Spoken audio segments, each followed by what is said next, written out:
meninggal Nabi Muhammad SAW. Datang Abu Bakar, datang Umar bin Khattab, sahabat yang paling hebat, juara bertahan pasar Ukas gulat setiap tahun. Umar bin Khattab, dia cabut pedang. Siapa yang berani mengatakan Nabi Muhammad mati, aku pancung kepalanya. Siapa yang berani? Diam. Assalamualaikum warahmatullahi wabarakatuh. Kita gabung aja yang kebetulan kita satu komunitas, yang penting ngajinya. Kalau sudah ngaji, insya Allah nanti dibagi tugas, siapa ketua, siapa amirnya, siapa sekretaris, siapa bendahara. Nanti kira-kira di bulan Syawal ini siapa yang kita angkat petugas 10 hari untuk tahajud call. Saya lagi semangatnya ini habis Ramadan. Iya, kamu tahajud call. Jam 2, jam 3 membangunkan. Bangun bro, bangun. Malaikat maut udah dekat. Bangun. Nah, udah tahajud semua.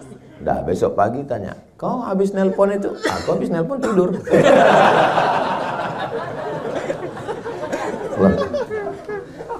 Kau nggak tahajud? Man dalla ala khairin falahu mithlu ajri fa'il. Siapa yang menunjukkan kebaikan, dia sudah dapat transfer pahala. Ini contoh orang sesat. Baca hadis sendiri, simpulkan sendiri. Nggak bisa begitu. Kita mesti ngaji. Jangan paksakan gurunya siapa. Yang penting masih ahlus sunnah wal jamaah. Jangan paksakan ikut komunitas kita. Selama dia nyaman, oke, kita jalan. Nggak nyaman, cari komunitas yang lain. Selama kita masih bisa bersama dalam bingkai la ilaha illallah Muhammadur Rasulullah. Habis, baru naik level, naik tangga. Setelah ngaji, ngamalkan ilmu. Ngaji sana, ngaji sini, ngaji sana, ngaji sini, sholat sunat duha, sholat sunat tahajud, sholat sunat witir, sholat sunat qabliyah, sholat sunat ba'diyah, macam-macam sholat sunat isyraq, sholat sunat awabin, sholat sunat mutlak. Oh, semua tahu. Sudah kau laksanakan? Itulah aku bingung, mana yang mau dilaksanakan. Subhanallah zikir, alhamdulillah zikir, Allahu akbar zikir, subhanallah bihamdihi subhanallahil azim zikir, solawat zikir, istighfar zikir, sayyidul istighfar zikir, baca Quran zikir. Mana yang sudah kau amalkan? Aduh, belum satu pun lagi. Pilih amalan adwamuha wa in qalla. Walaupun dia dikit, tapi terus menerus nggak pernah putus. Wah, gua banget ini. Memang ini yang selalu saya amalkan Pak Ustaz. Memang dikit tapi nggak pernah berhenti. Apa itu? Sholat Jumat.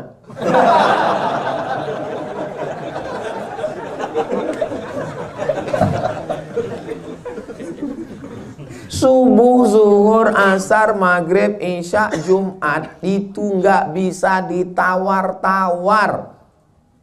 Kenapa kau sholat Jumat? Jadi masalah yang saya sebut tadi, adwamuha wa in qalla, sholat sunat. Saya alhamdulillah Ustadz, saya usahakan sebelum berangkat ngantor duha 2 rakaat. Terus bagus. Saya sebelum tidur malam, karena khawatir ketiduran, saya witir Ustadz. Tapi baru sanggup 1 rakaat. Nggak apa-apa, untuk tahap awal. Untuk percobaan permulaan nggak apa-apa. Mulai dari yang ringan dulu. Jangan langsung 100 rakaat. Habis itu nggak pernah bangun lagi. Saya alhamdulillah istiqamah 1 rakaat witir sebelum tidur Pak Ustaz. Sudah berapa lama? Sudah 20 tahun. Keterlaluan. Ya nambah-nambah. Nah, kalau kita sebelum tidur itu witir, otomatis kita berwudu. Kenapa kita susah tidur? Kenapa tidur kita nggak berkualitas? Karena sebelum tidur pikiran kita kemana-mana dan mata kita kemana-mana, scroll. Matikan handphone, sholat sunat, Istirahatkan mata, serahkan semuanya kepada Allah. Di awal sholat, inna sholati wa nusuki wa mahyaya wa mamati lillahi rabbil alamin. Di akhir sholat, at-tahiyatul mubarakatus sholawatut thayyibatullah. Pikirannya istirahat duluan, baru tidur. Matanya istirahat duluan. Ini pikiran nggak istirahat, mata nggak istirahat, tidur nggak istirahat, di tempat kerja nggak istirahat. Akhirnya badan perlu istirahat, dia komplain minta istirahat, istirahat total. Innalillahi wa inna ilaihi raji'un. Inna li jasadika alaika haqqan, badanmu punya hak, kasih dia istirahat. Ustaz Somad tadi menyampaikan tausiah 12:30, selesai 12:30. Tapi ada waktu 15 menit untuk menjawab beberapa pertanyaan. Jangan kemana-mana, kita lanjutkan setelah yang satu. Begitu kalau lagi live di TV.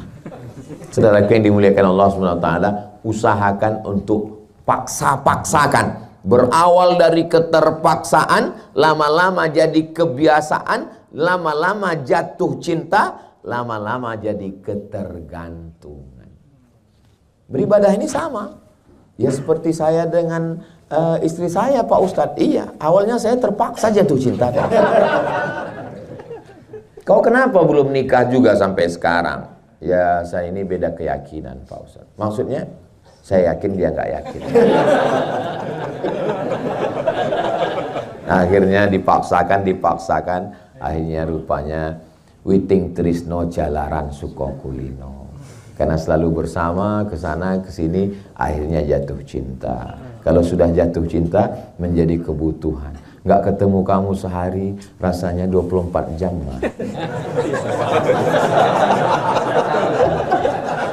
Tapi kalau orang sudah bosan, muak, maka namanya, itu siapa? 4L. Apa itu? Lu lagi.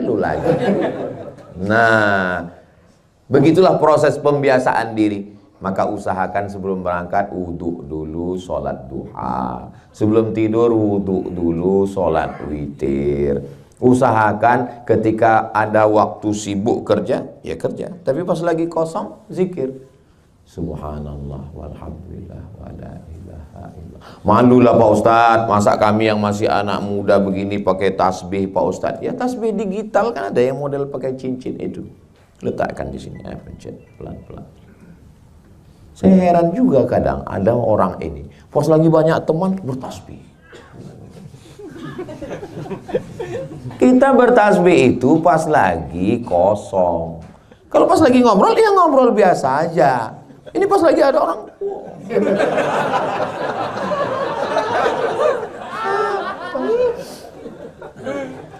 Pas lagi ngobrol subhanallah, nggak ada orang subhanallah walhamdulillah wala ilaha illallah wallahu. Pas lagi diajak ngobrol, ya gimana prospek kita ke depan, kemajuan, planning kita tentang XL ini ke depan. Subhanallah walhamdulillah wala ilaha illallah. Kita dalam mobil, bahan ngobrol sudah habis, nggak ada lagi yang mau diceritakan. Ya nggak usah dicari-cari. Ngapain ngulang kayak kaset rusak? Ya tasbih kita subhanallah walhamdulillah wala ilaha illallah wallahu akbar. Ini amal ini mesti dilaksanakan. Sedekah juga begitu. Amal ini sebetulnya berapa sih Pak Ustadz? Amal badan, sholat, tegak, ruku, sujud, tawaf, sa'i, melontar jumroh, ikut membangun masjid, tenaga, berkeringat, jihad, itu amal badan.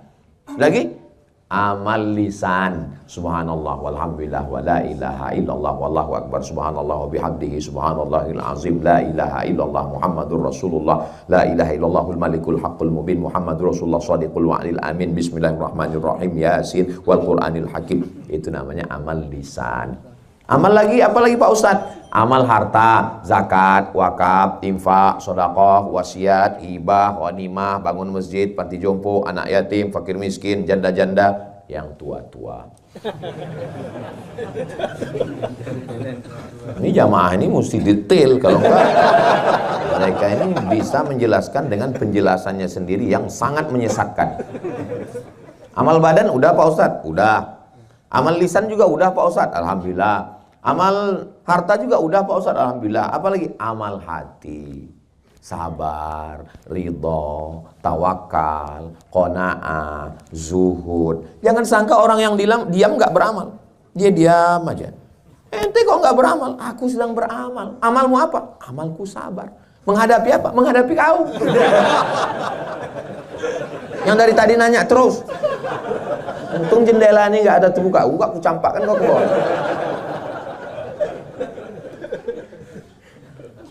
Jadi semuanya beramal. Ada orang yang amal harta dia berat. Saya Pak Ustadz sedekah berat. Tapi kalau amal hati insya Allah. Saya ini orang yang sabar Pak Ustadz. Kamu sabar ngadapi siapa? Ngadapi istri di rumah Pak Ustadz. Suami yang sabar. Cuman kadang beda-beda tipis antara sabar dengan takut.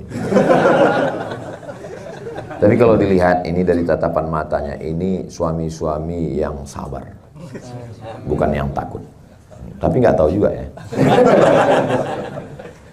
Kalau ada suami yang ditelepon video call bentar-bentar, miss call, kamu sedang di mana, pulang jam berapa, gaji mana, tunjangan mana, kunci motor mana, itu dia tetap sabar, itu pahalanya besar sekali.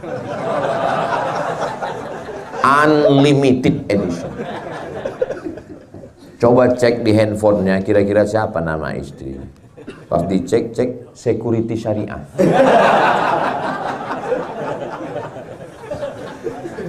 Kalau ada yang punya istri selalu nanya, kamu pulang jam berapa, kemarin jalan sama siapa, tolong video call, sedang di hotel mana, kamu di kamar itu sama siapa aja, kamu sudah sholat apa belum, itu baju putih yang aku masukkan ke tas sudah dipakai sholat atau belum, kain sarungnya gimana, sholat kamu gimana. Itu bukan istri, itu bidadari surga.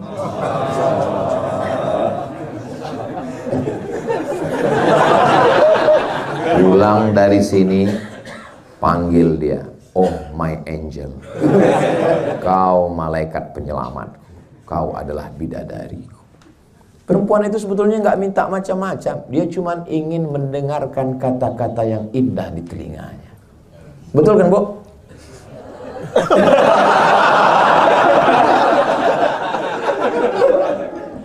Perempuan itu tidak ingat substansi kalimat yang disampaikan laki-laki.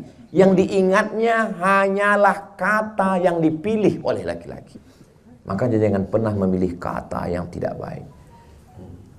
Nabi, dia tidak panggil dia Aisyah. Yang dia panggil adalah pilihan kata yang sangat mengena ke telinga dan ke hatinya. Ya Humaira, wahai engkau yang kulitnya putih ketika terkena sinar matahari kemerah-merahan. Dan itu zaman sekarang banyak sekali korban skincare.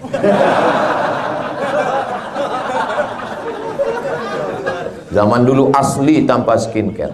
Kata Nabi, ya Humaira, wahai engkau yang kulitnya putih kemerahan kena cahaya matahari. Senangkan hatinya. Ustaz, ya. Gimana kalau saya panggil istri saya ya Humaira? Ya apa salahnya? Tapi dia nggak putih, Pak Ustaz. Ya nggak apa-apa. Kalau bisa kau kasih harta, kasih harta. Kalau nggak bisa, idkhalus surur, membahagiakan hatinya. Perempuan mana yang nggak bahagia dipanggil ya Humaira? Ini kadang laki-laki ini terlalu jujur. Pulang-pulang, ya Hajar Aswad.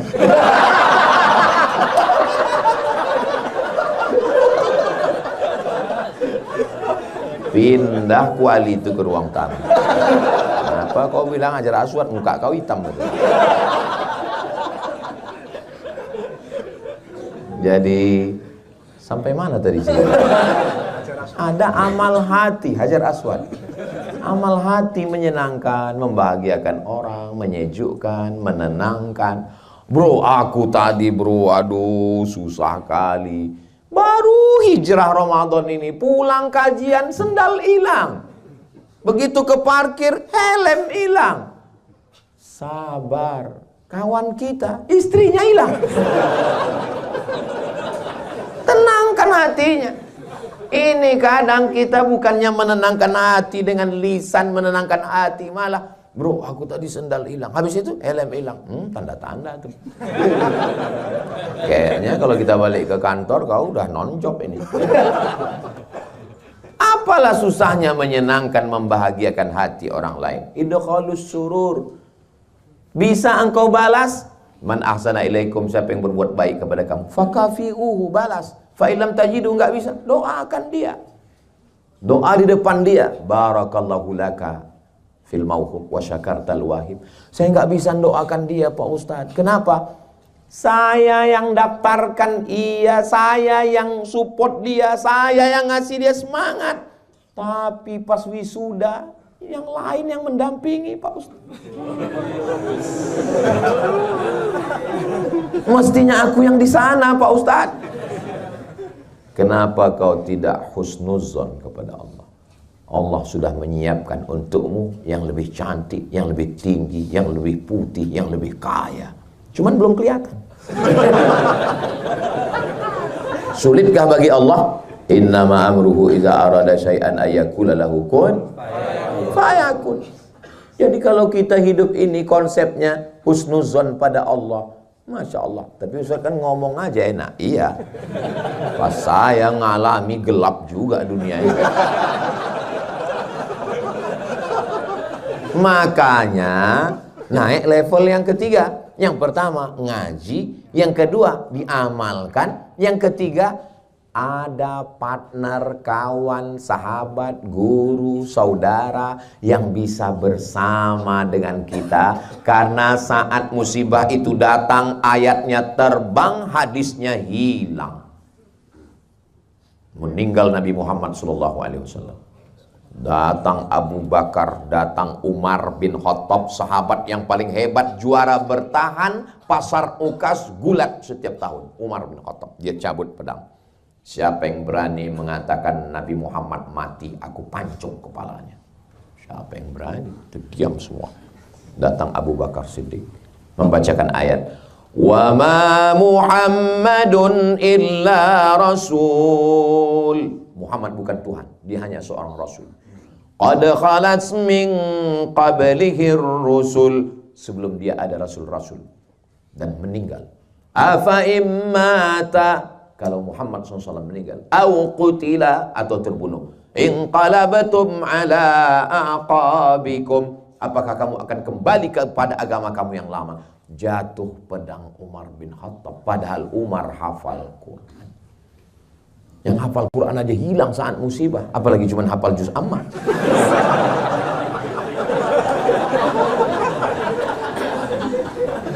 Kita memang tegar, kita memang juara gulat pasar Ukas, tapi saat musibah datang, as-sadmatul ula, pukulan yang kuat pada pukulan yang pertama, mesti ada orang yang mendampingi kita. Kenapa Allah buat kita susah? Supaya kelihatan mana kawan, mana yang pura-pura jadi teman. Tapi saat kita susah, disitulah punya teman sejati. Kalau punya teman yang selalu bersama saat susah, kalau punya teman yang selalu mengingatkan sholat, kalau punya teman yang selalu ngajak ngaji, kalau teman yang selalu menasehati, pegang dia erat-erat, jangan kubur sebelum mati.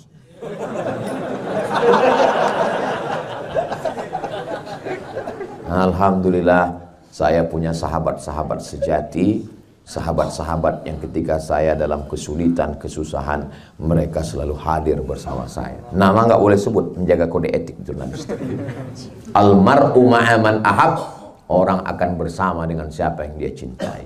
Saya yakin kita ini semua punya teman-teman dekat yang kalau pas kita susah ingat dia, pas kita senang kita lupa sama dia. Selalu begitu susah dia hadir, wajahnya langsung kelihatan. Kita selalu, kadang orang datang ke kita ngobrol, dia nggak minta solusi. Dia sebetulnya datang ke kita cerita itu bukan minta solusi, dia cuman mau cerita tentang kepayahan, kesusahannya. Maka jadilah pendengar yang baik. Jadi pendengar yang baik itu jurusnya dua, anggukkan kepala dan katakan iya, iya, iya, iya. Cuman atur beberapa menit sekali. Jangan terlalu sering iya. Dan kita yang mengalami kesusahan hidup, setelah kita ceritakan, rasanya kita sudah menumpahkan segala beban kita kan? Kayak nggak pernah susah. Ketika kita sedang susah, kita perlu teman cerita. ceritalah ke teman, jangan cerita ke Facebook. Apa yang Anda pikirkan? Kata Facebook. Lalu kita ceritakan ke Facebook, di komen orang. Enggak semua orang suka sama kita. Saya, walaupun di Instagram saya itu 9 juta. Maksud saya yang belum follow. Jangan lupa, 9 juta itu setengahnya haters. Maka kita mesti punya teman yang wujud di alam nyata. Alhamdulillah Pak Ustadz, saya nggak perlu teman, nggak perlu orang lain. Istri saya di rumah sudah membahagiakan saya. Baiti jannati, rumahku adalah surgaku. Bidadarinya siapa? Istri. Tapi suami saya nggak pernah bilang I love you ke saya, Pak Ustadz. Memang laki-laki itu berat untuk mengatakan I love you. Betul nggak? Betul. Ini ngaku semua laki-laki. Hasil survei di Indonesia, 90% laki-laki di Indonesia tidak pernah mengucapkan I love you kepada istrinya. Mereka justru lebih banyak mengucapkan itu ke istri orang lain.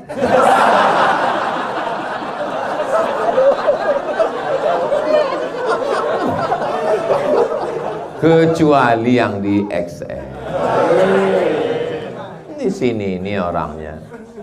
Ada orang kemana-mana tuh dia hanya ngaku sendiri. Udah punya istri ngaku sendiri, udah punya anak ngaku sendiri. Kemana-mana masih sendiri. Ya kalau di luar rumah sendiri. Tapi kalau orang XL enggak, kenapa? Karena dia selalu berdoa.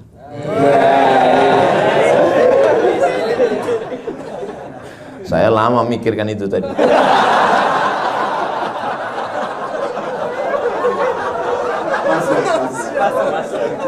Ngaji, habis ngaji amalkan, tapi jangan kepedean, mesti ada teman. Nabi Muhammad sendirian atau berteman? Ada orang tua yang bijaksana, Abu Bakar Siddiq. Ada anak muda yang bertenaga, Umar bin Khattab. Ada anak muda yang berharta, Utsman bin Affan. Ada anak muda yang cerdas luar biasa, Ali bin Abi Thalib. Ada anak muda yang hebat bahasa Yahudi penterjemah, Zaid bin Sabit. Ada anak muda yang hafal Qur'annya hebat, Ubay bin Ka'ab. Ada perempuan yang mampu membawa makanan naik ke atas Jabal Sur, Asma binti Abi Bakar. Ada perempuan yang mampu menghafal semua ucapan perbuatan Nabi, Aisyah. Ada perempuan yang kaya raya, Khadijah. Posisikan diri kita, kira-kira kita ini masuk yang mana? Saya Pak Ustaz.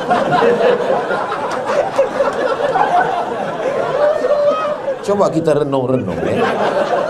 Saya kalau tua bijaksana, bijaksananya udah, tuanya belum.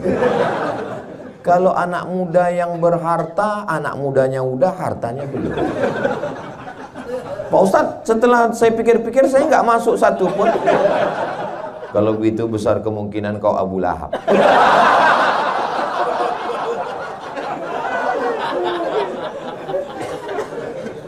Tabbat syada abi lahabin wa tab. Gua banget. Nah, ngajinya udah, sudah diamalkan. Jangan kepedean, mesti bersahabat, berteman, berkawan. Yang terakhir, level yang keempat adalah doa sama Allah supaya hati kita jangan berbolak. Hati ini berbolak balik. Bahasa Arabnya berbolak balik itu qalb. Qalb artinya berbolak balik. Pakai qalb. Kalau kalb anjing. Tolong nanti waktu mau diupload diedit. Kalau qalb itu hati, kalau kalb tit. Jadi kita minta, ya muqallibal qulub, engkau yang membolak-balikkan hati, sabit qalbi, hatiku yang sudah hijrah, hatiku yang sudah ngaji, hatiku yang sudah ibadah, hatiku yang sudah bersaudara ini, jangan balikkan lagi dia ke yang jahat-jahat, ya Allah. Mudah-mudahan doakan juga Ustaz Somad. Iya Pak Ustaz, tapi saya doa ini nggak bisa bahasa Arab Pak Ustaz. Siapa yang bilang doa mesti bahasa Arab? Sholat yang pakai bahasa Arab.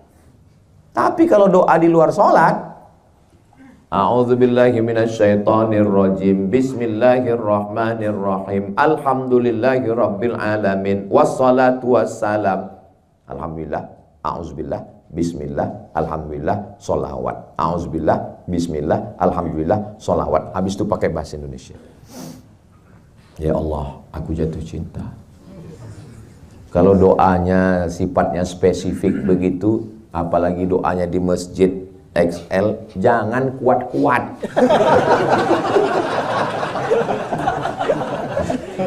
Takutnya kita jatuh cinta ke orang yang sama. Dengar sama orang sebelah. Jadi kita berdoa itu jangan terlalu detail. Aku mau beli tanah 25 meter kali 30, sebelah kanan jalan layang, sebelah kiri dekat Pak RT. 1 meter 1 juta, harga masih nego. Dan nggak perlu, ini kadang orang ini ada berdoa terlalu umum. Sebenarnya banyak yang mau kumintakan kepadamu ya Allah, tapi rasanya nggak perlu kusebutkan satu persatu, karena ku tahu, kau tahu yang ku mau. Jadi doa yang sedang apa? Saya, walaupun saya S1 di Mesir, S2 di Maroko, S3 di Sudan, tapi saya sampai sekarang berdoa masih pakai bahasa Indonesia. Ya Allah, aku mau pulang hari ini ke Pekanbaru. Tolong selamat, jangan sampai ketinggalan pesawat, jangan sampai delay, jangan sampai pilotnya pakai sabu-sabu, jangan sampai, mana tahu kita. Emangnya pernah kita cek, pernah kita buka pintu, aman ya Pak ya, mana kita tahu. Jangan nanti terjadi turbulensi, jangan pula terjadi yang tidak diinginkan. Semuanya berjalan dengan baik ya Allah. Maksudnya yang tidak diinginkan Pak Ustaz, bayangkan kalau kita lagi sedang duduk, dapat seatnya pas di tepat jalur lalu lintas itu. Pas di situ tiba-tiba terjadi turbulensi, lalu dipeluk kita sama pramugari.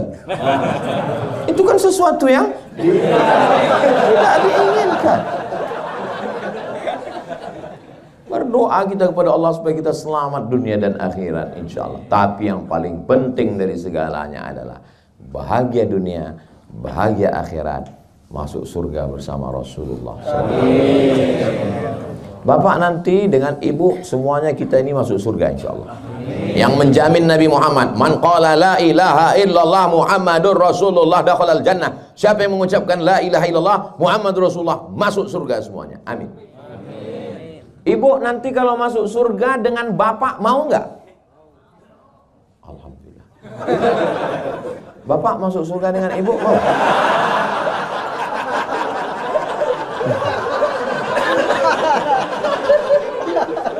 Lihatlah cara mereka ngeles. Pas ditanya dia nggak jawab, ya dia laki-laki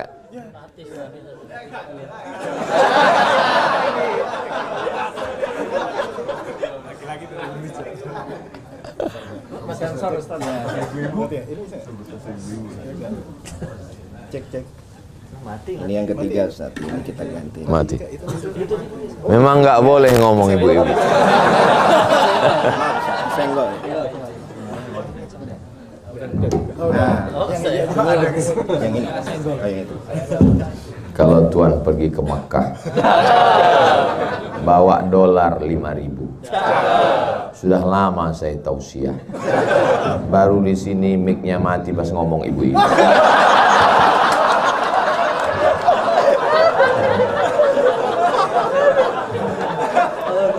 Laki-laki nggak bisa jujur kalau pas lagi rame. Maka jangan tanya dia pas lagi rame.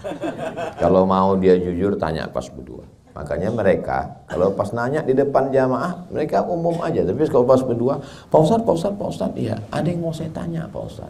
Kenapa nggak pas rame tadi? Aduh, nggak enak sama yang lain Pak Ustaz. Apa yang mau ditanya? Tadi kan Ustaz ngomong masuk surga dengan pasangan, iya. Saya nanti masuk surga dengan istri saya Pak Ustaz. Iya. Dalilnya Pak Ustaz, almar'u ma'an ahab. Orang akan masuk surga dengan siapa yang dia cintai. Lama dia diam. Kenapa Bapak menung? Sedang di dunia aja saya udah nggak tahan.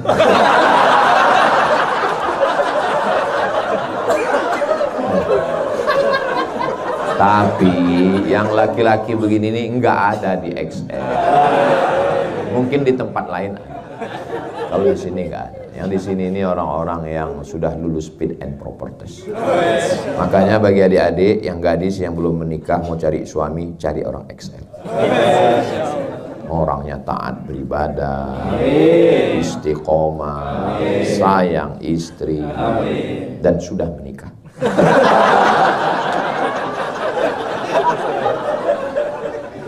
Akhirnya tinggal tersisa 8 menit. Saya kembalikan kepada Al-Mukarram